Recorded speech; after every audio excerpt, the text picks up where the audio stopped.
மாறும் தன்மை உடைய ஒரு மாதமாக ஏப்ரல் 2025 கன்னிராசிக்காரர்களுக்கு இருக்குதுங்கிறது நம்ம தெரிஞ்சுக்கணும்.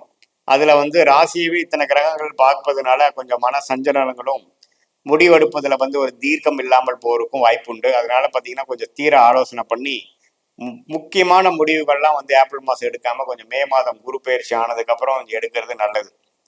ஸோ பட் இருந்தாலும் தேவையான சில விஷயங்கள் மட்டும் பண்ணி அதுக்கு தகுந்த ரிஸ்க் என்ன, ரிவார்டு என்னங்கிறதெல்லாம் யோசிச்சு